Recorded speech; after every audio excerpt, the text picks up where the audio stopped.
Once upon a time, in a small village nestled between rolling hills and a vast ocean, there lived a poor man with his 2 sons. The man was so poor that sometimes he and his family had to sleep hungry in the bed.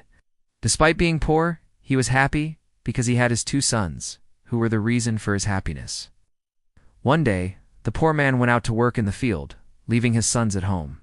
He told them to stay inside the house and not open the door for anyone until he returned. The younger son was obedient and stayed quiet, but the elder one could not bear the hunger and fell asleep. In the afternoon, a merchant came to the house and knocked on the door. The elder son opened the door and invited him in. The merchant asked him, "My boy, would you like some bread?" The boy nodded in response. The merchant took this opportunity to trick him. He said, "I have some bread here, just that it's a bit hard to eat. If you can hit it with your wooden hammer, I'll give it to you." The elder son agreed and started hitting the bread with a wooden hammer, breaking it into pieces. The merchant collected the pieces of bread and ate them himself. The elder son felt humiliated and wanted to do something to prove himself. Just then, his younger brother came out of his room and asked what had happened. The elder son explained everything to his younger brother, saying, "I want to leave this house and go out into the world. Please stop me if you think I am wrong." The younger brother did not want his brother to leave. But when someone has a strong desire to do something, no one can stop them from doing it. The elder son went to the city and became a servant in the house of a rich man. There he met many other servants who had similar stories about how they left their families and came to serve in the rich man's house. All of them had left their homes hoping to make money and live a better life, but they were still working as servants and were still poor. The elder son realized that he was no different from them and decided to return home. On the way back, he saw a group of people gathered around an open field and heard someone shouting, "Whoever plows this field today will get this donkey as a reward." The elder son thought that this was his chance to change his life. He joined the others and started plowing the field. At that time, a wise old man was passing by and saw the people working in the field. He stopped to watch and saw the elder son.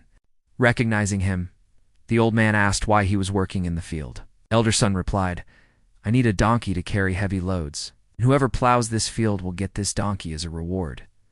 So I'm trying my best to win it."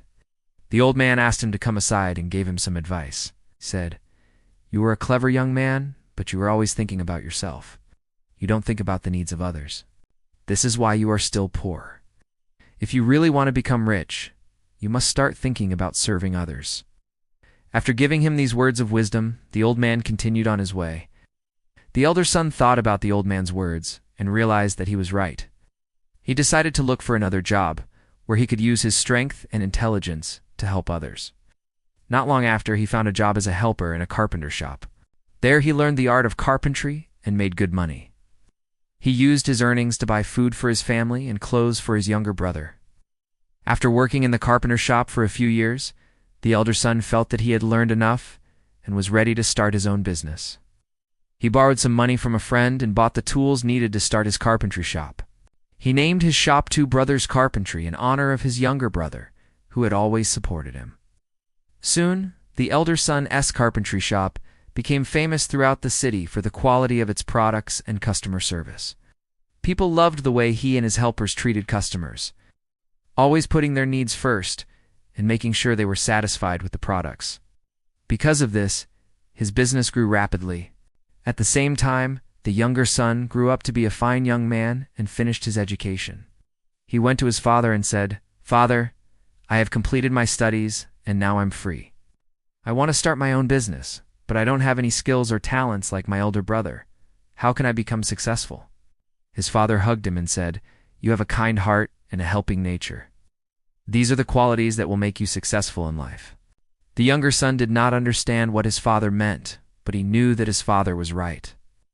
A few days later, the younger son went to his brother's shop and asked for a job. The elder son was very happy to have his brother join him and trained him to become a skilled worker. Together, the brothers worked hard and the shop flourished. Meanwhile, the merchant who had tricked the elder son also became successful in his business. One day he visited the prosperous carpentry shop of the two brothers and was shocked to see how successful they had become. He went up to them and introduced himself. The brothers recognized him and asked him how he was doing. The merchant said, I've come to apologize for what I did to you all those years ago. I took advantage of your kindness and broke the bread, but you have become successful despite what I did. Tell me, how did you manage to achieve all this success?" The brothers explained how they put the needs of their customers first, and how they always tried to make their customers happy. The merchant realized that the old man had been right. When you put the needs of others before your own and try to make them happy, success comes to you without even realizing it. He thanked the brothers for their hospitality and went on his way, realizing that he had much to learn from them. From that day on, the three of them became friends and often met to discuss ways to improve their businesses and serve their customers better. The Carpenter brothers also never forgot the wise old man who had given them the secret to success all those years ago. They often spoke of him with gratitude and remembered his words, "You must start thinking about serving others if you really want to become rich." The story shows us that we should always be kind and helpful to others. We never know when our actions might come back to benefit us. Moreover, we should always strive to improve ourselves and never give up hope. Even if we are poor and helpless, we can become rich and successful if we work hard and honestly. Finally, we should always remember the value of our loved ones. No matter how poor or unsuccessful we may be, as long as we have the love and support of our family and friends, we are truly blessed. If you liked the video, please hit the like button and share it with your friends. Also, subscribe to the channel and make sure to click the notification bell so that you'll be notified whenever we upload a new video. Thank you for watching.